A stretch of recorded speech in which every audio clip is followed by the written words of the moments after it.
Claire. It is so wonderful to be with you today. Thank you for coming. So delighted to be here. So I am dying to know the origin story behind your company, AntFlow. Talk to me about how that came about. I founded my company 7 years ago after attending an event in Columbus, Ohio. Went to the bathroom, realized I started my period unexpectedly, and I'm in the bathroom scrambling to find a period product. I had no tampon on me, and I realized that there's a coin-operated tampon and pad dispenser. Naturally, I didn't have any quarters, and in this moment, I'm sitting in the stall rolling up toilet paper to make a makeshift tampon, and I thought, if toilet paper is offered for free, why aren't period products? That was 7 years ago. At the time I was studying at university. Right after that moment, I made the decision to leave university to start building what is now known as AntFlow to make sure that no one ever has to have that same situation that I had 7 years ago. So explain to me exactly what your company does then to prevent this for all the other women who are in a very similar situation as you are. Yes, and 86% of women have started their period unexpectedly in public without a period product. This is a very common situation. Guilty, yeah. And I wanted to make sure that this wasn't the case. And Right. so our business model at AntFlow is we've created a patented tampon and pad dispensing system. So we replace those old, archaic, coin-operated dispensers. We have to put a quarter in, turn the knob, and we have a beautiful dispenser. You just press a button, you get a period product. And we also make our tampons and pads. They're organic cotton. They're a delightful experience for our folks that menstruate. And the business is simple. We sell our dispensers, we make money off the hardware, and then we make the recurring revenue off of the tampons and pads that fit in that dispenser. Talk to me about how being in Ohio, being here in Columbus, has given your business any advantages. Yeah, so I grew up in Ohio. I grew up in Toledo, Ohio, and venture capital was never a concept, or being an entrepreneur was not a career path. But I always loved building things. I had a button company when I was in high school, and I just enjoyed that opportunity to create things and also make money doing it. After high school, the way to be successful was to get a college degree. So I originally went to The Ohio State University before I left to start AntFlow. And being in Columbus has really been powerful. Now, I didn't learn about venture capital from Columbus, but I have been proud that AntFlow has raised almost $17 million to build this company and transform what we call the menstrual movement. So being in Columbus has offered us incredible opportunities to build this venture landscape in Ohio, and also we are what I consider the bathroom capital of the United States. Please tell me more. We have Purell in Akron, Ohio. Their ownership company is Gojo. We have Procter & Gamble, which is known for their professional division. So you see Procter & Gamble products everywhere you go. Great. And of course you have AntFlow. There's a lot of bathroom products right here in Ohio, which allows us an incredible advantage when building what we believe is the next generation, the next vision of a bathroom. And we're defining it through the lens of people who menstruate. I never thought of it being the bathroom capital, and I love Yeah, it. I don't know if anybody else calls it that, but I'm calling it that. So we'll go with it. Exactly. Now, tell me about your fundraising journey from starting out until now. I think you said you raised 17 million, which is fantastic. How were you able to do that? What are your secrets? Oh, a lot of hustle and a lot of hard work.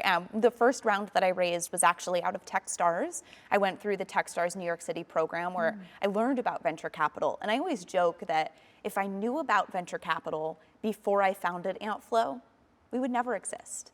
Wow. When I founded AntFlow, there was no market for B2B period care. There were no states that had legislation. No one was making hardware. We are hardware, but we're not IoT enabled. We have a brand, but we're not CPG. So we don't fit any venture capital boxes. That said, we have been able to navigate, and our first round that I raised, it was 86 no's until I got my first yes. And I just kept knocking because I truly believed that we were solving a real problem. Accessible period care, just like toilet paper. And thankfully I didn't stop at the 85th pitch. I kept going, and I was grateful to raise our first round of capital led by Harlem Capital in New York. And we were their first investment of their first fund, and they've now gone on to raise many more funds. So we've been proud to be able to grow with them. Now, the thing that you were telling me that really makes me nervous as someone who went to college is that you dropped out and decided to start your company. What gave you the confidence, or what led you to think like, okay, I can do this and it's going to work?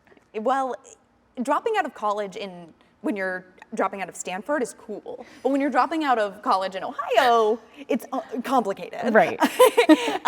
But I knew that if I was 18 at the time and no one else had made this change of mindset that period products should be accessible just as toilet paper and soap, I guess I had to do it. Right. And that gave me the confidence that if no one else had, I guess I need to do it. And I needed to do it now because Mother Nature doesn't wait.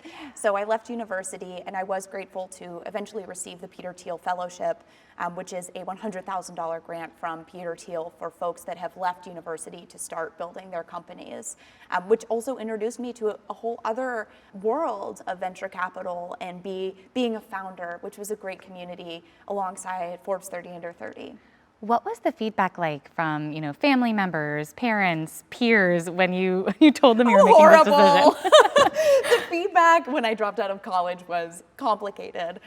I do love my parents greatly, but they were not supportive.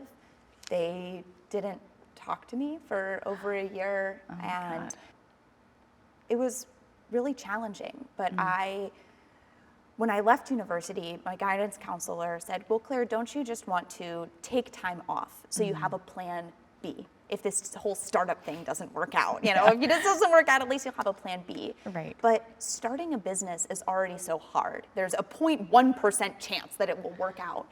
The odds are already horrible.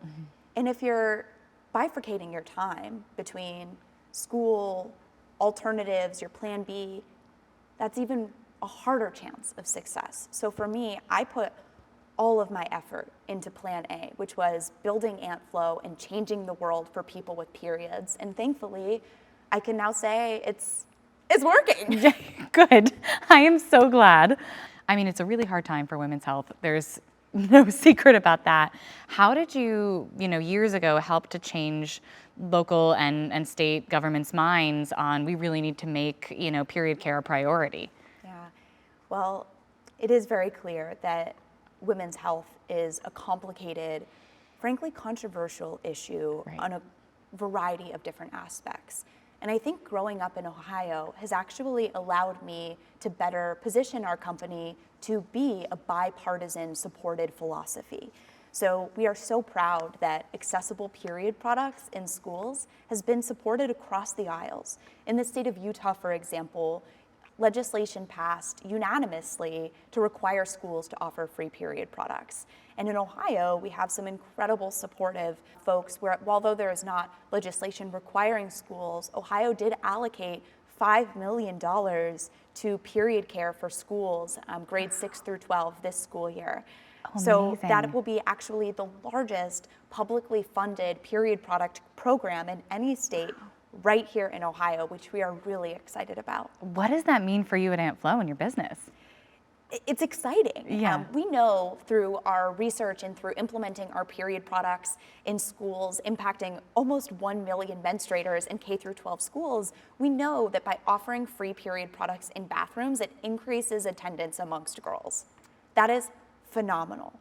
And what this means for our next generation that's growing up in Ohio schools is that no girl will ever have to worry about getting her period at school because period products will be accessible in the bathrooms. And as a company at AntFlow, we are so excited to support this legislation and to implement AntFlow across schools in Ohio. That's incredible. I'm so looking forward to that, and I hope other states follow their lead because that's wonderful. As a female founder, what's it been like for you to navigate an industry that is just fraught with men? There are sadly not many female founders. Even in this state, we don't have a lot. What's your experience been like? Well, at AntFlow, we actually sell to men. Our primary customer is a facility manager, a janitor, a person who oversees operations. Yeah. So our number one customer are what we call our flow bros. And at AntFlow, we are really thoughtful in making sure that it's not just a women's issue. Yeah. Everyone loves someone who menstruates. And that has really allowed us to make sure that this conversation around accessible period care is not just for women, it's not just for girls, this is an everyone issue. Because when people have access to basic necessities, it truly makes the playing field equal. And so for me, I've actually had a pleasure and delight of addressing our men and helping them learn more about menstruation, because it truly enhances and improves the industry. It's such a taboo topic too that I feel like men get really weirded out by and don't want to learn about. How do you bring it up? Like what's your pitch to men to like be like, hey, listen to this issue, it's important. Oh, well, Kristen, I carry around pads wherever I go. You know, Love I just it. whip one out. So whenever I have an opportunity to educate, we often understand that men want to learn about menstruation, but how do you ask the questions, right? They've never even, in 4th grade, when we as women were shamaned over to a little other classroom, the boys never learned about basic period care. And so it's now our opportunity as a company to help folks understand, what is a pad? How often do you change it? How can you, as an ally, support people who menstruate? And we really do that with fun and grace and allowing folks to be curious and really embracing that curiosity. I can put the pad away now. I like it. Keep it out whenever. Keep it out. Yeah. So what have you learned as someone who's navigated the women's health industry in multiple states, and it sounds like countries now too, what have you learned about the women's health industry that you want to impart on other female founders facing maybe the same challenges that you are? Women's health is not just women's health, it's health. One thing that I think has become complicated in the venture world and generally in women's health is we've defined categories. We've said femtech, but femtech is health. By making period products accessible in bathrooms, it is truly enhancing the health and lives of everyone.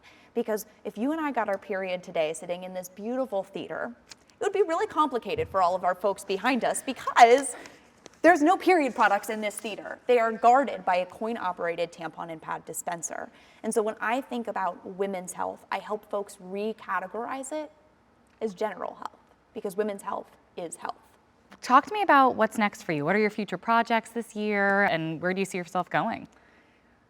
We are going into every bathroom, Kristen. Yes, love to hear it. As a company at AntFlow, we really redesign the commercial bathroom through the lens of a female. So obviously, the getting of your period is complicated in bathrooms today because there's no product, there's coin-operated dispensers, and our core business is solving that. The other complicated part is the disposal of period care. For folks that don't menstruate, you're sitting on the toilet, to the side of you, there's this metal bin with a brown paper bag that for some reason, the brown paper bag does not fit. I don't know why. And you're supposed to put your period products into the brown paper bag. Meanwhile, your period products are covered in blood, which is biohazardous. Bloodborne illness is transmitted through menstrual blood as well.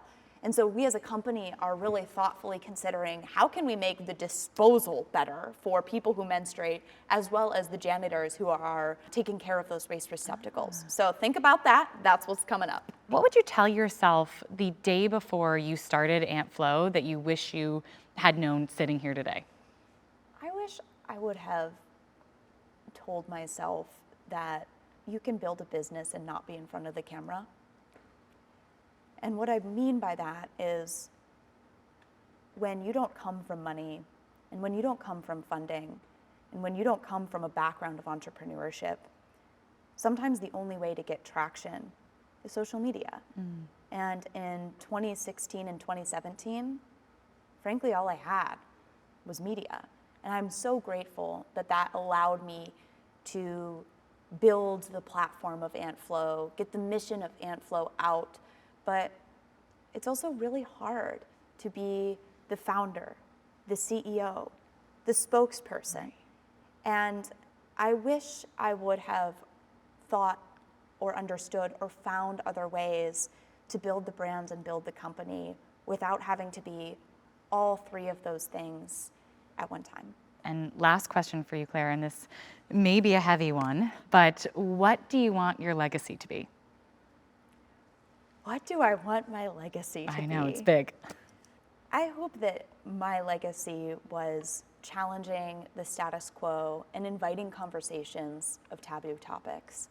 My first business is Aunt Flo, shattering the concept that menstruation is disgusting. My next business hopefully will be on another topic that we aren't talking about that is also so natural to humanity. And I hope that my legacy is adjusting those social norms and also creating powerful solutions to those taboos. Incredible. Well, thank you so much, Claire. It's been a pleasure. Thank you. This was wonderful.